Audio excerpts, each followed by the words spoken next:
Hey everybody, how we doing? It's Mark Ross. It is oh my gosh, I think it's June 26th, 10 a.m. on the East Coast. I'm here with Anne Maas. Anne, how are you? Where are we finding you today? I'm doing very well, and I am in Cranford, New Jersey. Crankford, New Jersey. I'm not sure. Where is Crankford, New Jersey? It is about 40 minutes west of the city. So, So it's about like Denville and Morristown, like up that way, Green Pond. Like, do you know that neighborhood? it's probably just like 30 minutes west of Newark, to give you something. Yeah, So yeah, it's yeah. Perfect. considered northern Jersey, but in my mind, it's like right smack in the middle. Yeah, love it. Yeah, Jersey's a special place. I spent a decent amount of time in northern Jersey, and as both as former as Midwesterners, it's definitely a different vibe than the Midwest, which is kind of fun. It is, and it's fabulous to be close to the city too, like this. No, 100%. All right, so we're here today. I mean, to talk about retail, merchandising, all that good stuff. And I worked at the Limited like 100 years ago in high Ah, school as a stock boy, and I worked at Roots, which was great. So I don't know. I folded a lot of shirts in my time. I bet you Um, did. I'm super interested to chat about you about retail and merchandising. And as I said before we got in the call, I don't know. For me, retail is like the front line of like commerce. What's going on? It's super competitive. Consumers are highly fickle. They expect a lot, and I think to better understand like what's happening in the world, retail is kind of a good place to go because they're always trying new ideas and trying to connect with customers, and it's a hyper competitive environment. So, what insights can you share about that fabulous world of retail? Well, to your point, it is an incredibly competitive area and it's constantly evolving. And obviously, with the pandemic, it threw a lot of wrenches into a lot of retail operations because all of a sudden we had to shut down stores and everybody was going online. And if you didn't have your online business buttoned up and had your um, buy online, pick up in store, buy, deliveries and things like that nailed down. That was really challenging. So it really, as we saw, a lot of retailers ended up just, going by the wayside because they couldn't keep up with the competition. But it is interesting just to see how things continually evolve since the pandemic. But to your point, very competitive and consumers are demanding so much more. And if the retailers don't see that and continually evolve and make sure that they're addressing what the consumers are looking for, again, you just see them dropping off like flies, unfortunately. Was e-commerce up until like 2020? Was e-commerce? I guess was it seen by let's say the retail establishment as a nice to have, or was it really dependent on your business model, how important e-commerce was to your overall I think success? it prior to that, it became very important in my mind. There's still retailers like Trader Joe's, for example, that doesn't have an e-commerce business, but that works with their business model. But for the most part, retailers who aren't in the e-commerce world and doing, multi omni-channel businesses, it, they just aren't going to survive because e-commerce is such a critical piece of the whole retail puzzle. And talking about, yeah, we were chatting about, I mean, my experience is like working in a store, like a main street, other retail shops around us, people coming in, maybe there's foot traffic, random window shopping. It's like a destination, it's like an experience. And now we have this retail experience where it's on the smartphone, it could be in the middle, middle of the night. Mhm. Um, how do you deal with like the merchandising versus the experience with, trying to still make this a special experience to go shopping? Yeah, that's a good question, and a lot of retailers struggle with that as well because it's when you're there with the customers in the store. Obviously, you can interact with them, and you can have events and things to engage them, and they can touch and feel product, and just the way that you merchandise the product, can be very engaging. But being online, it is much more challenging, and you're not having that interaction. So, I don't have any fabulous examples, but it's just another reason why making that online experience as seamless as possible, ensuring that you've got great customer support available. So whether it's through, live chat and things like that, and ensuring that you have interesting things happening on your website that can be engaging for your customers, just the way that you're presenting your products and your product listing pages and so forth. all of that, making sure it's all very seamless and feels like just an extension of the actual stores themselves. Yeah, it's funny you mentioned. I always think about like the best, like say Starbucks, for example. To me, like, Starbucks, it seems to be they do really well online, right? And they do really well offline. Like some of the world-class brands make it, as you say, a seamless experience. It doesn't really matter where you are. They have the resources and wherewithal to kind of be successful in both spaces. But it does seem that the online, is it more about, if you had to say one or two things, is it more about ease of transaction, speed, sorting out the algorithm, where you can be a bit more casual and fun in a retail offline experience like in a store? It's much more about the experience and touching the clothes. And is there a general rule of thumb between the two shopping experiences? Well, I think you touched on it already, and particularly when you're shopping online, making sure that it's just as easy as possible for your customer to find what they need, number one. So having, data is so critical. I know in my last role, really my team managed the item data specifically, and so making sure that that information is all accurate, because when you have a consumer on your website searching for something, if your data isn't accurate, they may not find what they need when they apply filters and things like that. So making sure your data is nailed down and buttoned up, making sure that just the way that the website is organized, so that again it's easy for your customers to find what they need, and then really getting to providing great product detail, so that's robust and gives them a good understanding of what that product offers, with great visuals and great product copy. And then so critical is that whole checkout process, because if it isn't as easy as possible, you lose people obviously very quickly. If there's any challenges, cumbersome things that they run into, if it's, if you can have like a one-step checkout process, all of that. But just making it as easy as possible, because customers, they are always just moving like a million miles an hour, and they just want to they know what they want to get it, and they want to get out. And it's just, people move faster and faster in this day and age. So making it as easy as possible to find what they need and check out without any major hiccups. Yeah. Yeah. I was gonna say, I even think about when I need to like make an emergency run to the grocery store, and I'm wrestling with like, oh, like, yeah, I can go here because that store's smaller. I know where it is. I can get in and out quickly versus Mhm. that product is buried in the back. Talk about data. I mean, is there too much data? Is there not enough data? I mean, do you see people don't know what to do with their data? I mean, it's got to be. I guess it seems so new. I mean, I guess we've probably been doing this stuff for like 20 years, maybe. I don't know, like how long you would say e-commerce has been around, but it still seems relatively new, and it seems like we still haven't totally figured out how to use data. But maybe that's me, because I don't know. I tend to not want to know too much. I don't know. That Mm. could be a personal thing. Well, so data, I mean, there's so many types of data, but it is a huge business asset. And it's critical for companies to get their data management systems in place if they don't exist. Many of them don't. I've worked in companies where everything was done. There was a system that housed the data, but the way that things were done was very manual and relied upon a vendor providing their product information, but they're just entering it manually, and there could be errors in it and so forth. So it's so critical for companies to really get a good data management system in play.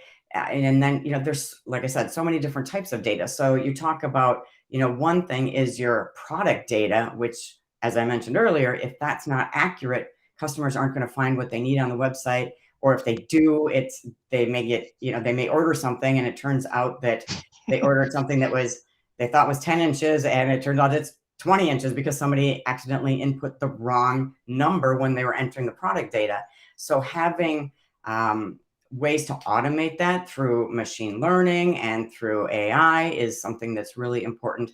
But then, you've got the whole other piece, that's your customer data. And I think that's where, you alluded to the fact it's kind of like you're not so sure about the data because you don't want them to have too much data about yourself and so forth.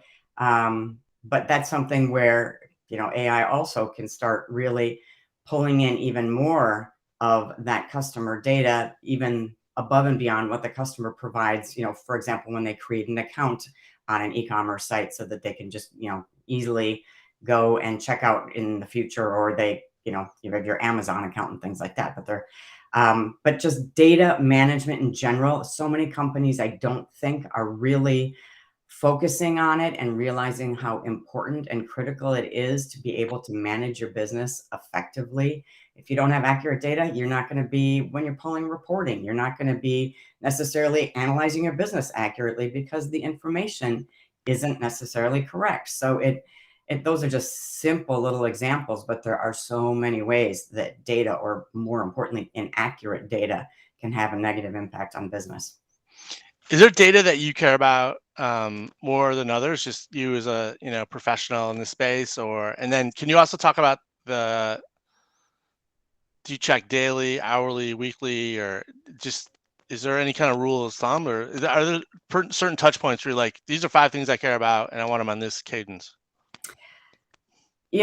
All the data is so critical. So I guess, you identify what are the main data points.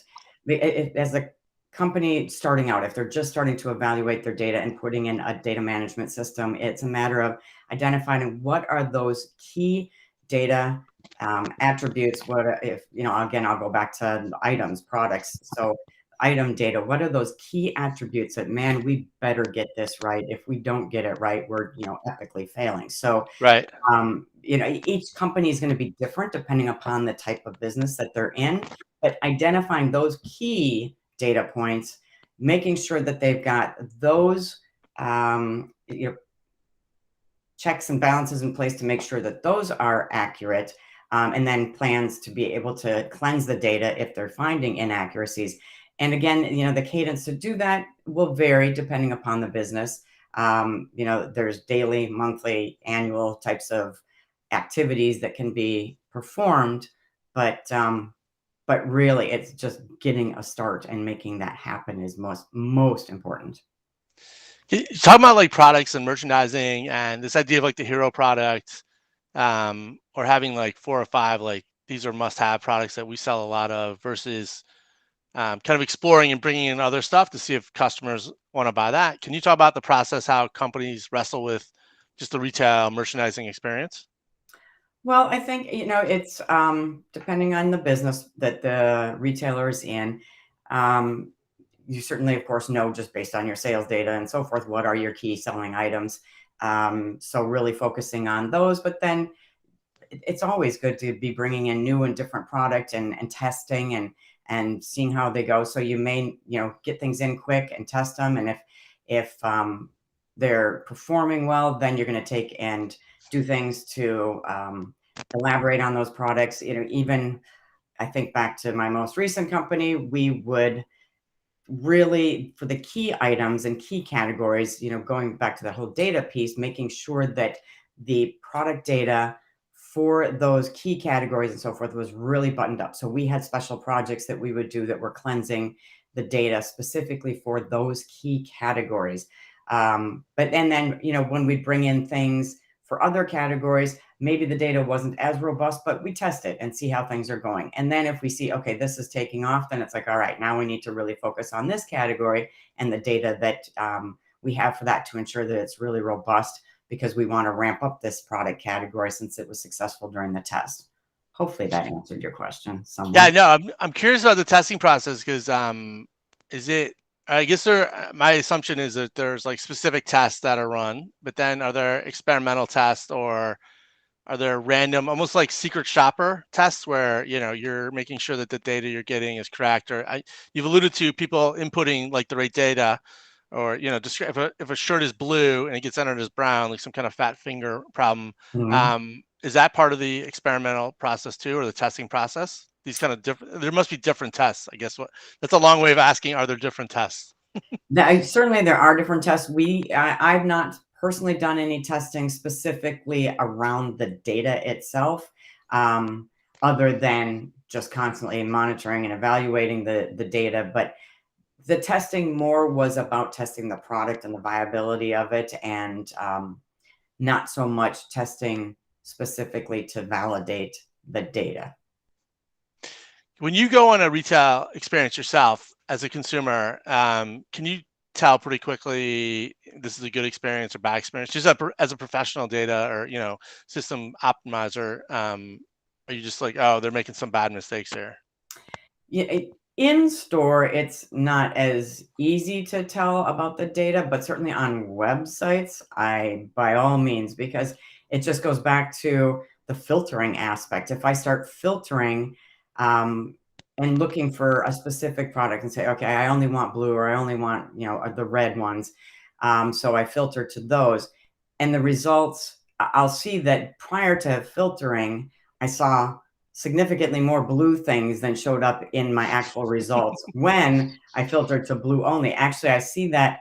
I'm not going to name names, but there's a particular shoe site that I go to frequently, and I am disappointed because I don't dare do the filters because I know I'm going to miss out on some of the shoes because I've seen where clearly their data is not accurate. And therefore, if I filter to a certain brand, I'm not seeing half of what that brand really has to offer on that particular website. So to me, it's very apparent when I'm shopping online. Yeah, that's interesting. Yeah, because there's the whole like paradox of choice, right? I mean, there's so much stuff, and you're like, oh my god, but you're like, I just want to focus on blue shoes, blue running shoes. So what's your advice to consumers? I mean, should they filter first or explore first if they're not familiar with the website or they don't have an account? What's your advice as a shopper? It's as shoppers, we want to hone in onto what we're looking for as quickly as possible. So I hate to say to shoppers that you can't filter because you can't rely on the website's data.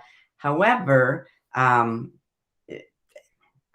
guess my advice is more to the retailers to say, hey, you've got to focus on your data and the quality of your data because you are losing sales, you're losing customers if they, go to a website and they can't find those shoes in the particular color they want or the particular size that they want. They're going to bounce and they're going to go somewhere else where they can find them. And, potentially that's Amazon. So I really would speak, more to the retailers and focus on your data. As far as the customers go, I don't, like I said, I don't want to say, hey, don't filter because it's what a pain in the neck. You have to look at 5,000 results versus 100 results. That's no fun. Speaking of Trader Joe's, I'm a huge Trader Joe's fan. It's down the street, and but famously, it's kind of like not really known for being like it's probably not. It seems to me like it's a fun place to work, and it's probably not the best retail, like grocery professional business, or it could be tighter. I'm not trying to be critical of Trader Joe's, but it seems like they're really good at kind of not being a grocery store, if you will. Like it seems slapshot at times. But do you think they could work in a digital environment? Like, do you think they should try e-commerce, or is it wise if they just said, "Listen, this is what we do. This is who we are. If you want to shop with us, come here. If you don't, whatever, we'll survive." Yeah, well, and clearly they are surviving, but without doing so. So with Trader Joe's, they are a very unique model, and to your point, it's almost like this speaks to the experience factor, and they have a very specific customer that they have targeted, and you go in, and it's not a huge store, and there's not a million different things to choose from. Right. It's a very finite amount of products that are available, but yet that's what their customers clearly appreciate. And they switch things out and try new things frequently. So it's a little bit of a treasure hunt because you go there and you're discovering something new every time, and they've got a sign up that says, oh, try this, it's new. And so it's kind of fun. And you go there, I go there, there's very specific things that I go to Trader Joe's for because only Trader Joe's has them. But I think some people, their customer just appreciates that whole experience, the environment, the personalities of the people who work there. It's very specific. They make it fun. They're friendly. It's a great experience. So as far as online, this is a long answer to that question. As far as going online for them, I think it would be challenging because they do have a more limited Hmm. amount of products that they offer, and because they like to switch things up relatively frequently, I just think it would be challenging for them with their current model. So I think it works. And well, clearly it does. They're quite successful. Um, but yeah, I don't think they need it. I don't think it's critical. And a lot, like many other consumers, would I love for them to have online and I could just, order it and go pick it up really quick and not have to even go in the store. But again, being such a small store, it really doesn't take that much time to get through the store and find what you need and, discover some new things while you're there. No, you're spot on. Like the footprint, yeah, it's like easy peasy in and out. And yeah, I mean, the staples, I mean, for me, like I know exactly where they are in my local store. And this treasure hunt idea, yeah, you're spot on. I kind of like that. Like randomly, they could have, yeah, some crazy product. And even I think about like Home Goods or TJ Maxx and kind of Ross, like that idea of like the treasure hunt opportunities. So yeah, Mhm. maybe you're there to buy a pair of socks or something, but you're like, oh wow, I can buy a lamp. Can you talk about the treasure hunt aspect of it? I guess that applies to digital as well, where people are like, we're going to sell whatever 30 pairs of these shoes one day only, kind of stuff. I guess that's still an important part of the retail experience. Oh, it is the whole treasure hunt piece, and that's why the TJ Maxxes and the Home Goods and so forth are wildly successful because people love to just go and discover, hey, what's available. It's going to be something new and different every time I'm there. You may see some of the same things, but it just makes it a fun shopping experience, and that's what makes them special and unique. As far as online, that's again, a lot of those companies just don't really operate a strong online business because their inventory is constantly switching out, and you just can't run an effective e-commerce business when you don't even know what your inventory is going to be the next day. It's not like they're buying stuff and planning their inventory out for months and months in advance.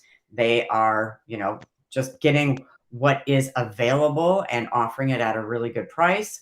Um, and so their model just doesn't really support e-commerce because of that treasure hunt factor. Yeah, I guess. Wow, that's yeah, insightful. Yeah. I mean, I've never thought about it that way. I guess how fast you're moving product, how much product do you have, kind of lends itself to whether or not you can be more or less successful in the digital space. And so it sounds like digital takes a bit more planning, is a bit more of a volume, and there's more inventory is like super key. So like whatever you're presenting online, you've got back in the store, back in the warehouse to sell. But those are kind of key components. Absolutely, because if you think about it, if you're offering these fabulous items on your site, but you have a limited supply, and that's what most of the business model for those off-price retailers are just that. They're getting things that are available out from a manufacturer. They've got overstock or whatever the case may be, and so they're able to sell it. They're able to sell it at a great retail, but it's limited. So if you were to try to sell that on your website, you're likely going to be out of stock more often than you're going to be in stock. And of course, that's just going to alienate customers and they're never going to shop on your website anyway. So those off-price models really don't support, e-commerce is not just a viable option for them, in my opinion. Yeah, those are good insights. I mean, I think that's a good lesson for entrepreneurs. And I mean, sometimes there's a lot of stuff you could do, but sometimes it's like these are the three things we do really, really well that nobody else does, and stay focused on that. And I'm sure like any company has that. Like even yeah, Trader Joe's, TJ Maxx. There's other stuff they could do, but they're just like, this is what we're gonna do. And I think that's Mhm. a super important lesson. It is, Um, yeah. Go ahead. No, No, I go was ahead. just it absolutely, it's so often, businesses wanna be everything to everybody, and we know that that's just not successful, and you've got to really focus and understand what it is we're gonna be good at and nail that. Can you talk about, do you have insights on kind of marketplaces like the Spotify world or Etsy? I guess even, I don't know, I guess it seems like Facebook's keen to do that, but maybe that's more of a garage sale experience with marketplace. But Mhm. any of these bigger platforms like Etsy and Spotify, do you have insights on that or where they're going or advice for people working on those platforms? I think what I see with Etsy specifically is, it's a platform for handmade items, but Right. or at least that's the original intent. However, that has definitely been evolving over time because you see many products on there that are not handmade. They're manufactured goods. And I do see that alienates some of the individuals who sell specifically handmade items, because they just don't feel that it's a fair thing to have these manufactured items on. The other thing I'm seeing that's a huge trend with Etsy is the offering of digital products. So people are making left and right digital products. So digital meaning, I created a template for, I can't even think of anything. What I've seen lately, but people create little basic templates for people to manage their life with, and it's maybe it's oh goodness, I can't think of Like it. those to do like calendar lists, right? Yes, But thank they're you. like printed by somebody else, right? Yeah, yeah, Yeah, yeah. so calendars and things like that, and they just create their own little design, and then they sell these things for anywhere from, $2 a piece to, depending on, how involved this template or whatever it might be, $25. So people are jumping on the bandwagon like crazy to create digital products that can be sold. And I see it even on LinkedIn. I see people now selling, trying to, direct you to a site to buy digital products, digital recommendations. One was specifically about artificial intelligence and prompts, smart prompts for Chat GPT. So they said, here's 1,000 smart prompts. I'm giving you on LinkedIn. Here's 15.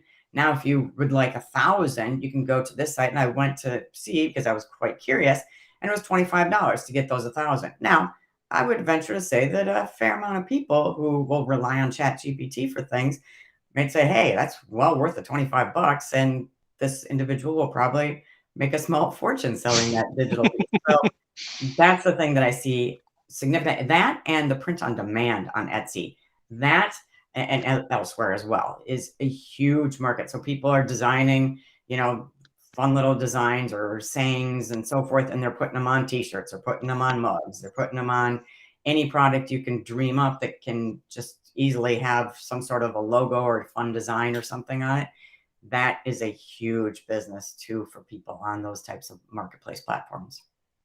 And then the idea too, getting back to data, and I mean, going back, I think about like Amazon Originals. Like if they see, you know, so many fans are being sold, or so many water bottles are being sold, and Amazon suddenly introduces that. Can you talk Mhm. about just the white labeling, or even off even retail or grocery stores that are competing with in-house brands? What's the advice for retailers, and then I guess what's the advice for folks that are selling original products, competing? How to keep their stuff original? Well, so for retailers, private label is a huge opportunity for retailers, because obviously, if you're producing it yourself, your margins are going to be significantly higher. However, sometimes that can backfire on you, and you want to make sure you're not either, number one, alienating your vendor partners by knocking them off. So partnering with them to potentially develop private label goods that are complementary to what the name brand might be, or Right. maybe it's, I'm offering something that is, we'll say, a slightly lower level than the name brand, but it's at a reduced cost, but you're still working with that manufacturer, that vendor, to produce it. But there's a lot of opportunity with private label, but again, the retailers need to be cautious with that. As somebody who's creating product and out on an Amazon or an Etsy, you're absolutely right. People are getting knocked off left and right. And what people need to be most cautious about is protecting their intellectual property. So making sure before you just throw your products on Amazon because you think, wow, I'm going to get in front of a gazillion people, and so I'm going to make a ton of money. And while that is very possible that you're going to make a ton of money, unfortunately, somebody that has massive manufacturing capabilities might see your product and say, hey, that's super slick, and it's super easy for us to recreate. And if you haven't protected your intellectual property, you don't have a patent, you don't have a trademark, for example, on your name or your design and things, you're going to be left in the dust, unfortunately, because you will get ripped off. It's a sad state of affairs, and you see it all the time on Amazon. I'm just amazed by how many different iterations of a product when I go look for something on Amazon and see, okay, well, clearly this individual or this company has been knocked off by about 15 other manufacturers. Yeah, it's a pretty wild marketplace for sure. And then you add in like the Alibabas of the world and the Chinese, and yeah, it's super interesting. Hey, as we wrap up here, I'm just two more questions. I'm curious, like, are there like sections of the economy you think are ripe for like a digital shopping experience? Like, are like a farmer's market? I don't know, spaces like that. And then, do you have thoughts on like, I mean, without, I guess, can you share like people you think are doing a really good job, kind of doing in the offline, online world, like the retail experience is really sharp or they're kind of best in class? So, with respect to what kind of up and coming or what industries would be ripe for the digital side, I don't know. I'd have to think about that. Nothing just comes to me off the top Yeah. of my head, I'm afraid. So, I don't have any fabulous thoughts there. But as far as companies that do a good job between the online versus, let's see, I would say, well, Target, I would say, does a pretty darn good job when it comes to, your experience there. Um, it's pretty seamless in the way that they manage, you've got your app and so forth, and the way that you can manage your shopping, whether you're in store, you're shopping online, you're picking up in store, and so forth. Yeah. They've done a very good job. And even with, I know my personal experience with them in ordering online, picking up and using their app, and just how easy it is, and how I've never run into any major hiccups doing that. I have to say that has been quite impressive. Other ones that I would say I've had pretty good success with, I would say Total Wine. I've had some pretty good success with them, and the experience shopping in their stores, as well as then utilizing their app to order something for somebody that lives in a different state. It's been quite easy and pain-free. There's a number of retailers that do a pretty good job with the intersection of in-store versus the digital side of things. But those are the two that come to mind most quickly. I've had pretty good luck too with DSW. I've had a good experience with them too. It's very easy and seamless to shop in their stores versus online, and order to pick up in store or things like that. So there's a few Yeah. examples. No, I think you're right. I think that the Target, like I've never had, yeah, I think I've done all the different shopping experiences and they're spot on. And Total Wine is interesting because, yeah, it's easy to like ship a gift. And even though it's a cavernous kind of big box store, it does seem like there's always somebody sampling some kind of wine, or, and their staff are into it. So they've done a good job of making that even like the big box store kind of fun and experiment or explore. There's still some exploration going on, which I think is kind of important. That you were talking about earlier, that treasure hunt idea of retail, or having a reason to go to the store for something fun. So, well, this Experience. was great. I want to go shopping now. This is great.